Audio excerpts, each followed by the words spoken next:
Good afternoon. Welcome back to Rio Grande Perspectives.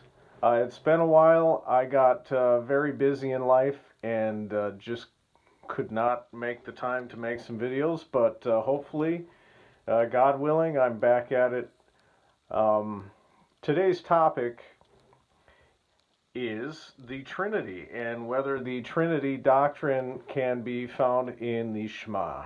The Shema being the quintessential Jewish declaration of strict monotheism. I bring this up because I'm involved in several religious discussion groups on Facebook and some other places like Quora, particularly those groups that have Christians and Muslims discussing some of the differences of their holy texts and theologies. Well, every once in a while somebody suggests that the Shema, in fact, is a text that demonstrates or maybe even proves the Trinity. And I find this to be one of the most shocking claims that I think is out there. Nonetheless, it comes up, and generally it is based on the idea that in the Shema, Shema Yisrael Adonai Eloheinu Adonai Echad, you have the name of God twice, which we don't read letter for letter, and then you have the word God once, so you got 2 plus 1 is 3. Voila, you have a Trinity, therefore. Let me just give you a brief bio. I spent 10 years in Orthodox Judaism. Not Jews for Jesus, not Messianic Judaism, but Orthodox Judaism. I did my Gerus in Lakewood. I was very, very enthusiastic about it. I eventually had a falling out with the community and some aspects of Judaism, but I did learn how to read Hebrew. I'm pretty good at getting through the Jewish Bible in Hebrew, and I can even do a decent job getting through like Mishnaic Hebrew or even some later texts. And, it takes a while to convert to Judaism. There's a lot of education that goes into it. Just to put the Hebrew aside for a moment, you still have to read tons of books. You learn a lot of history. If you're coming into it from a formerly Christian perspective, you soon find out that just because you read the New Testament once or twice or even several times as a Christian, you really didn't know anything really about Judaism. There's just so much more going on, especially once you learn Hebrew. There are things in the text that no translation is really bringing out. And when it comes to the Shema and the importance of the Shema in Judaism, the vast, vast majority of Christians just have no idea what this verse means to a Jew. I did a video on this, so I'd suggest you could look at that. And it's called the Greatest Commandment. Jesus himself taught the Shema as the greatest commandment, and I get into what that implies for people who follow Jesus. But to get back on track here, the Shema, coming from Deuteronomy 6, chapter 6, verse 4, says, "Hear, O Israel, the Lord is our God, the Lord is one." Now, the Hebrew there actually will permit another reading that it could be, "Hear, O Israel, the Lord is our God, the Lord alone." Echad can be used as one or alone. depending on the context and the syntax. And here, the context and syntax would permit either one of those. So if you go into a Jewish prayer book called a Siddur, and you get to one of the many places where the Shema comes up in the course of daily Jewish prayers, depending on the publisher, it might be translated into English as "The Lord is our God, the Lord alone," or "The Lord is our God, the Lord is one."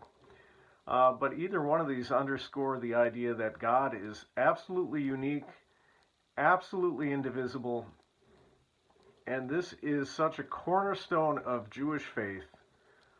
As I said, Christians just don't really grasp what a big deal the Shema is.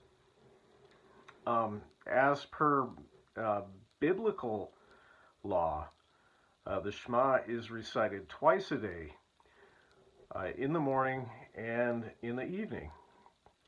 Additionally, the rabbis enacted other times to recite the Shema, one of them being before a person goes to sleep. It's called the bedtime Shema, and this is with the idea that if a person were to die in their sleep, then the last words on their lips would be this declaration of absolute Jewish monotheism. Additionally, it is hoped that a child's first religious statement would be Shema Yisrael. And there are phrases that parents teach their kids, like, God gave Moshe the Torah on Mount Sinai, or Shema Yisrael, just something really underscoring the importance of Jewish faith, with the idea that this would be the first statement out of a child's mouth. Sort of similar to how in Islam it's customary to encourage children to make the Shahada as their first, statement. And again, that is a declaration of absolute monotheism. Additionally, if Jews are in peril or on the deathbed or some other thing where death is imminent, they will recite the Shema again, so it would be the last words on their lips. If we look at Jewish history, we can get a better idea of why this is so important. The reason this is so critical to the Jews is when you go through the Bible and you read the rough time that they had, they really got steamrolled by God for messing around in this area. Back in the old days, in the time of the first temple, the first Beis Hamikdash, it was destroyed because of idolatry. That is the reason. That's the reason the Bible gives. Over and over and over again, it says that the reason that God unleashed the fury of the Babylonians on Jerusalem and wiped out the temple is because they had overstepped the boundaries and were corrupted with idolatry. This is recognized by the rabbis over and over and over again, that the specific moral failing that precipitated God's punishment and wrath upon them, so that the temple was destroyed, flattened, is because of idolatry. And so the heritage that they have is to keep that in mind, and to remember that was a time where the absolute worst things happened, and it wasn't just the temple being destroyed. All kinds of people were slaughtered by the Babylonians. You can read Lamentations. It talks about people starving to death. The starvation was so bad because the city was besieged by the Babylonians. They had no way to get to, food supplies, water supplies. They could not live. They were eating the flesh of the people who died, the day or the week prior, like it was absolute catastrophe, horrific scenes because they abandoned God. And they don't deny this. In fact, it is sort of enshrined in Jewish memory that the absolute worst things happened to them because they made the absolute worst departure from God by having idolatry, by not respecting what God said about his uniqueness, his oneness. And so the survivors, the remnant that God said, well, here are the people that don't engage in idolatry. They are the survivors. They are the seed from which the nation was rebuilt. They took that lesson to heart. And Judaism, look, you can find faults with the Jews, but they're very, very serious about not having idolatry.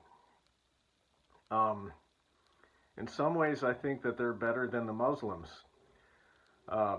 Just right off the top of my head, in a lot of mosques, it will have Allah on one side up front in the mosque, and then it will have the name of Muhammad on the other side. That would not fly at all in a synagogue. You're not going to see HaSHEM's name on one side of the synagogue and see Moshe on the other side. It just, I'm not alleging that the Muslims are engaging in idolatry because they have Muhammad's name up there with God. It is sort, I'm kind of uncomfortable when I see that because it just seems like, whoa, like, pump the brakes, people, like that. I wouldn't do it. And I like a lot of things in Islam, I really do, but that I wouldn't do. And the Jews don't do anything like that. They've been through a lot. They learn lessons the hard way. And, the Jews do not play games with idolatry. And for good reason. So when a Jew is saying the Shema, you cover your eyes when you say the Shema. Why? What do you see when you cover your eyes? You see nothing. And this is to remind a Jew, again, 3 times a day at least, about the truth that God cannot be compared to anything. That's why you don't see anything when you say the Shema. God is, he transcends comparisons to anything in this world. And this isn't just the rabbis, trying to say eloquent things about God. You find this in Isaiah. There is nothing you can compare to God. And that would include the prophets, that would include Jesus.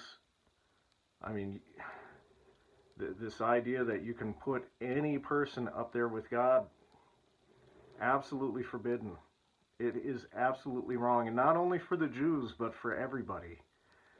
That is one of the commandments that is incumbent upon every human being in this world, Jew, Gentile, you name it, is to have nothing at all to do with idolatry.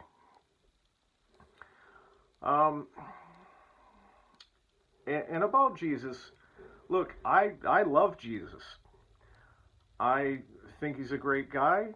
I take his teachings to heart. He has made a tremendous blessing in my life. I don't see him in the way that mainstream Christianity does, but, I take Jesus with utmost seriousness. I don't want to get into labels like, Messianic Jew, or, I don't see myself that way. I have a lot of, complaints about some of these groups and the philosophies that are behind them, but, don't get me wrong, I'm not saying anything against Jesus, quite the contrary. So, Jesus, he teaches that the Shema is the greatest commandment. When he is asked point blank, what is the greatest commandment? He doesn't, a lot of Christians, they get it wrong and they say, well, he taught to love God, first and foremost with, all that you are and all that you have, and then to love your neighbor as yourself. That's kind of right, but if you look closely, you'll see that in Mark 12, when he's asked about this, he teaches that the greatest of all commandments is the Shema. And, why is that? Because you cannot love God outside of first accepting his oneness. It can't be done. God has made that such a priority in what he's revealed to us that to try to circumvent that, go around it, or ignore it, you could want to love God. You could say that that's a goal of yours, but you cannot. The bridge to do that, the bridge to cross to get there, is to first accept God's oneness, his uniqueness, his peerlessness. There is nobody to be compared with him, nobody to be associated with him. That is number one about loving God. And then once you appreciate that he transcends partnerships with any, transcends anything that could be associated with him. He transcends description and comparison. Now you're getting into the place where, okay, let's love God. That's why Jesus said the Shema is the greatest commandment. Look up the verse for yourself. Jesus says the greatest commandment is, "Hear, O Israel, the Lord is our God, the Lord alone. And you shall love the Lord your God with all of your heart," etc. That's the reason it's that way. That's how it works. Now, what's the proof? What's the proof of this being true? That you have to first accept God's oneness before you can love God? Well, again, the proof is, open up your Bible and look at what happened to people who thought they could get there a different way. Again, the first temple was destroyed exactly because of this. Exactly because of this. And again, it was destroyed in a horrendous way. Absolutely horrific way. People eating the dead, surviving by eating the corpses of other people. It's absolutely horrific. That's how bad of a pit they fell into. What's interesting is when archaeologists study these old ruins from ancient Israel, what they time and time again come up with is these artifacts that give us a picture of what exactly was the idolatry that they were engaged in. And what they were engaged in primarily is what is called shituf in Hebrew, and its parallel term in Arabic is shirk. And this is to associate partners with God. A lot of Christians that get involved in these discussions with Muslims, they've come across the term shirk, because they're accused of it all the time, and rightly so. But they're less aware, usually they're not aware at all that this is not some innovative thing from Islam. The condemnation against associating partners with God goes all the way back. All the way back. It's in Judaism. The term is shituf. What archaeologists find when they go through these ruins is they find that the ancient Israelites were indeed making partners with God. They would have HaSHEM partnered up with these different goddesses, I don't want to mention their names just because that is you know, we avoid mentioning the names of these things, just to not give them press. But if you are curious about this, look up any mainstream academic publications. You could look up Biblical Archaeology Review and other things like this, and they get into the finds that people in the field come up with, and they'll find old pottery, they'll find different artifacts, idols, so that they would have shrines where they would worship HaSHEM, but in these shrines there would also be other lesser deities or partner deities. And so what happens is Shituf and Shirk are specific forms of idolatry, but they're actually, when you look at everything that happens in the world of idolatry, these are the most predominant forms. And in a sense, I think you could make the argument that these are the worst forms of idolatry. Here's why.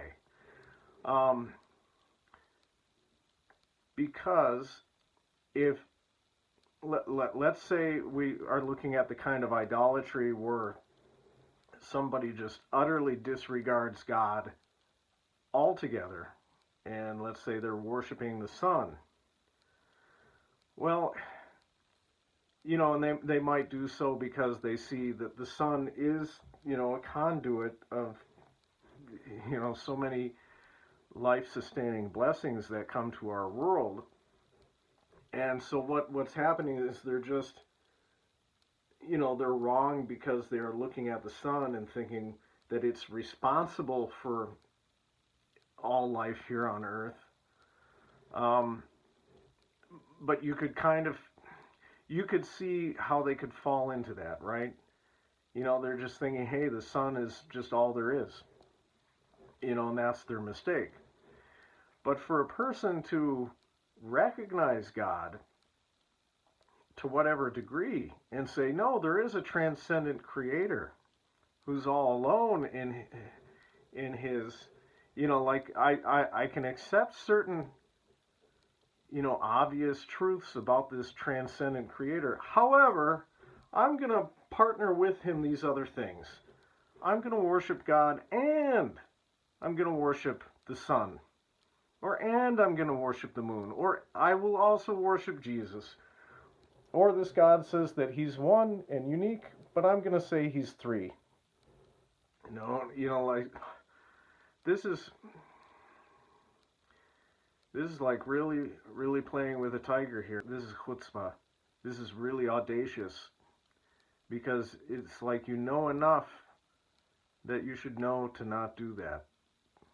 You know what I mean?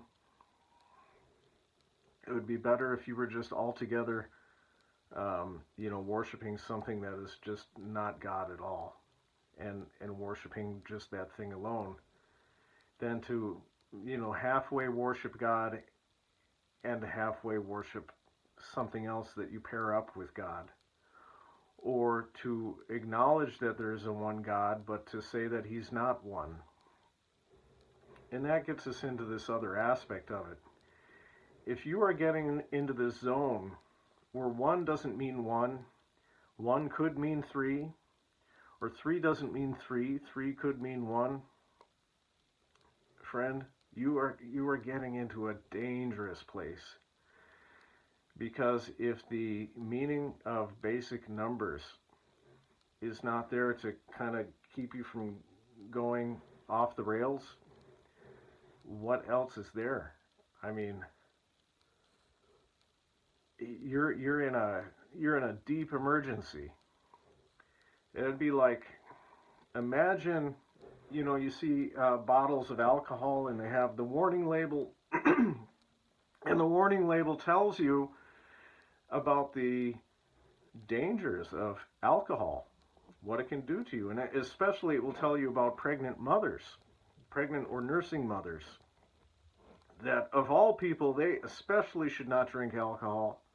And imagine the person who reads this says, You know, it's telling me this because what it really means is that it's really good to drink alcohol, and it's especially good for the baby.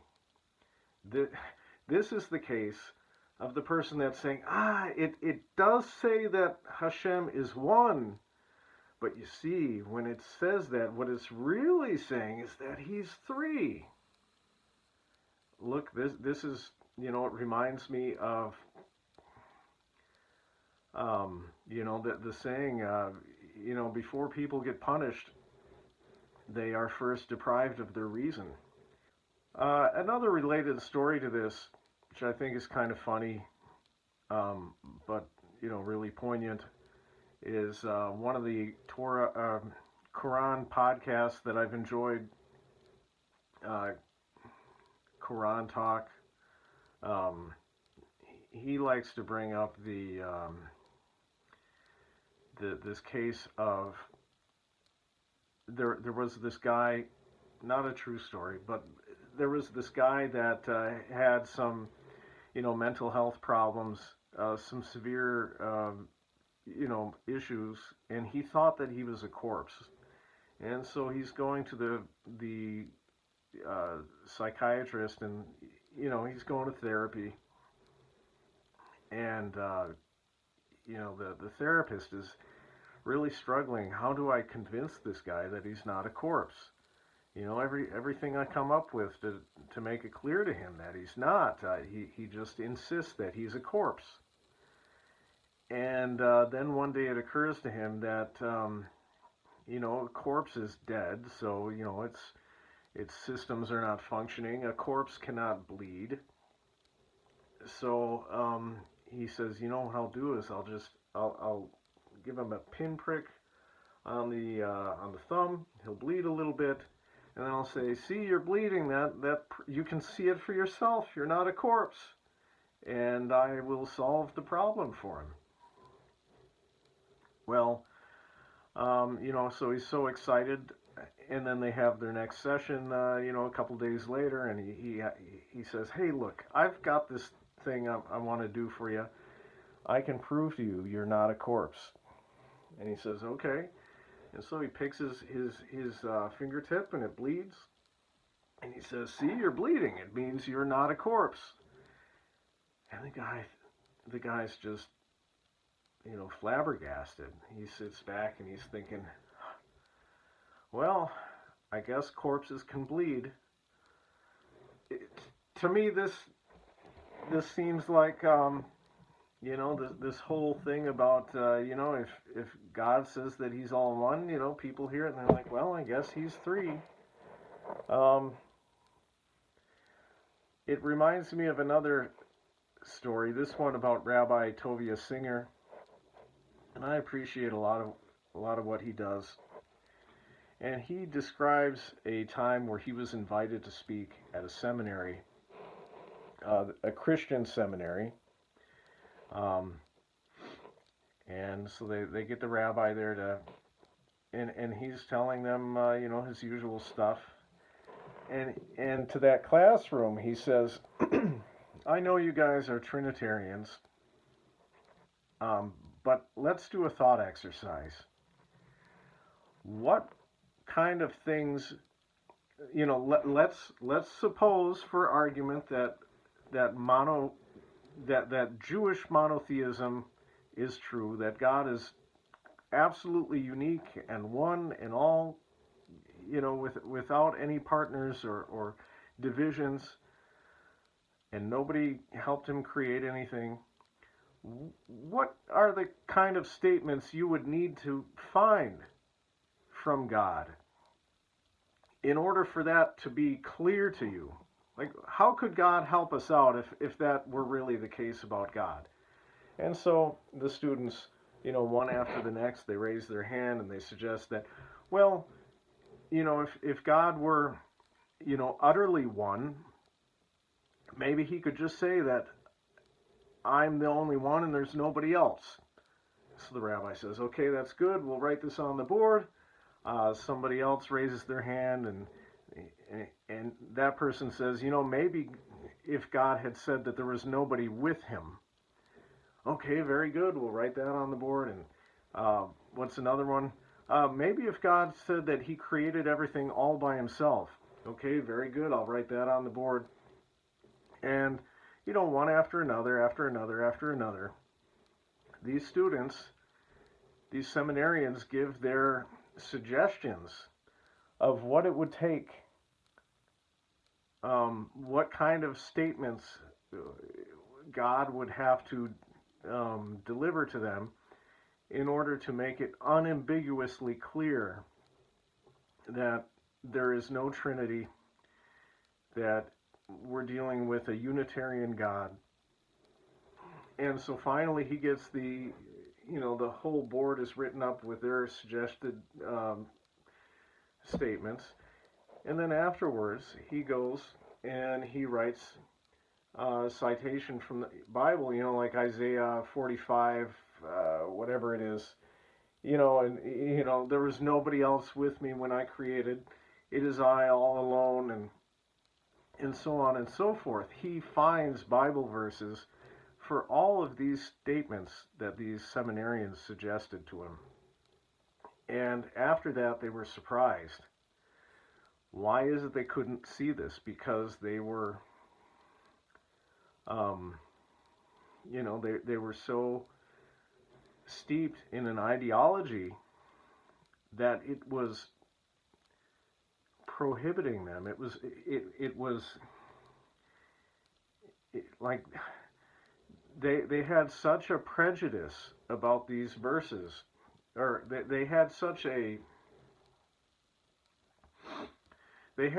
commitment to Trinitarianism that when they would read their Bible on their own without these thought-provoking exercises from a rabbi, that they couldn't see anything other than Trinitarianism.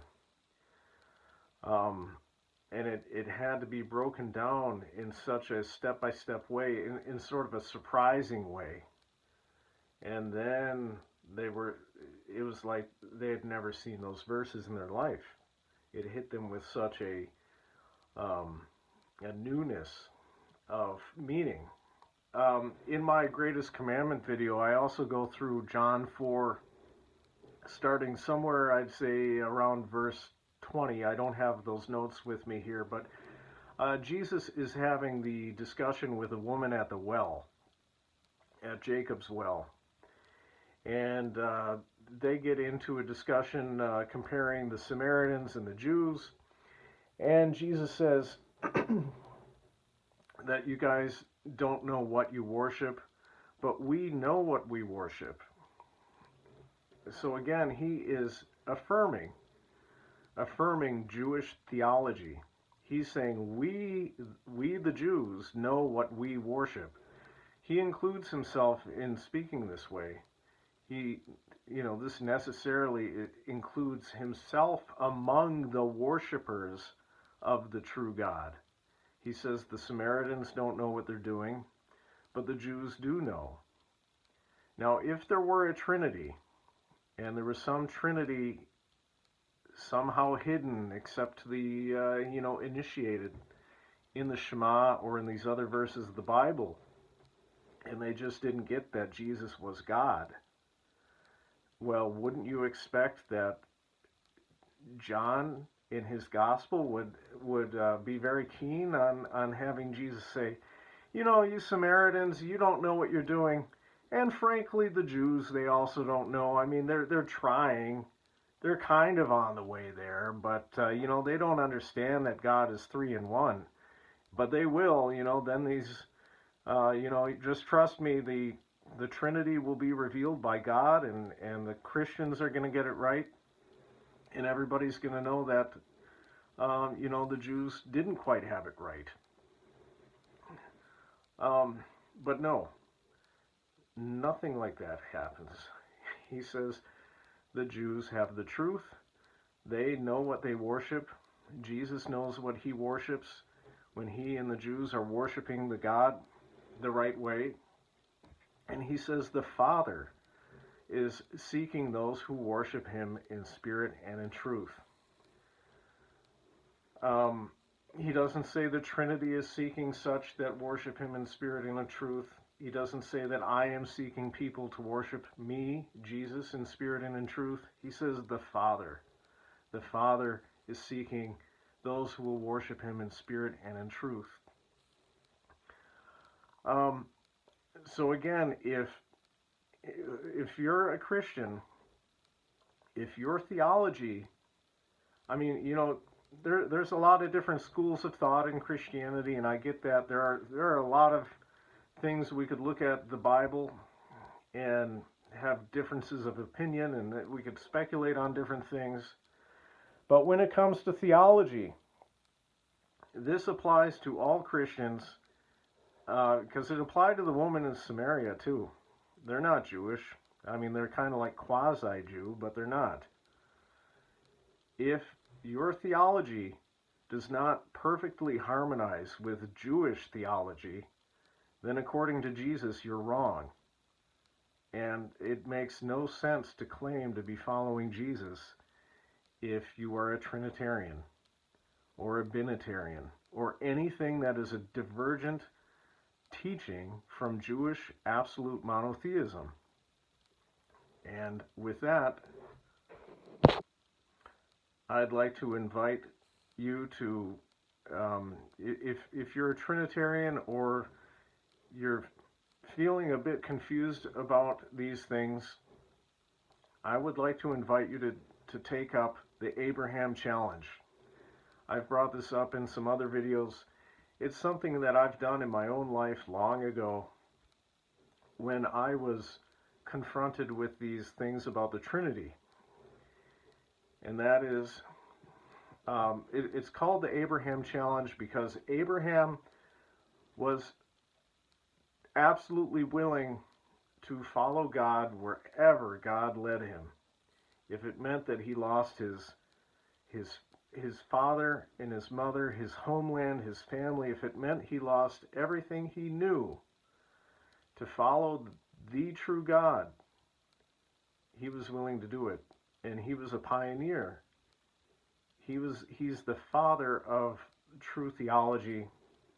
He followed God out of a world of idolatry at extreme personal expense because he was utterly committed to God.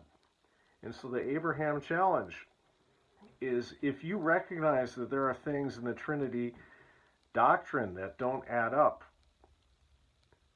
find a willingness in your heart. It may take a while to build up to this. It's not easy. I'm not trying to say that it's, just no problem. You could do this, any old day of the week. I mean, take it seriously. Build up and get to a place where you are willing to go wherever God leads and ask God. Put it up to God. Don't say, well, I have these Trinity questions. I'm going to ask YouTube. I'm going to ask, my favorite preachers and pastors and evangelists what to do about these Trinity questions.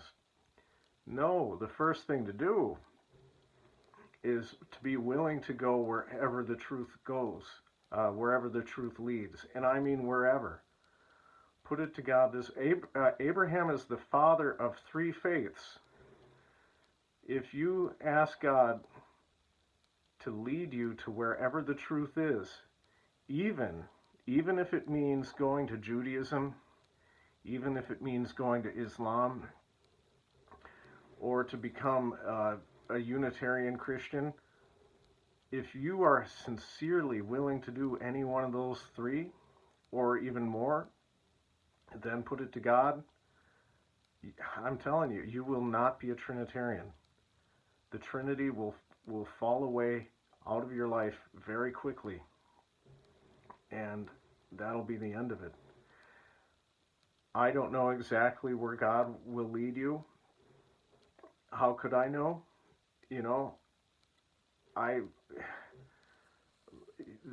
God has people in a lot of different camps, obviously, but you may soon find yourself getting into Judaism, getting into Islam, or getting into branches of Christianity that maybe you never heard about. So I thank you for listening. I appreciate you spending your time and considering these things, and I pray that God will guide you and bless you. Thanks a lot.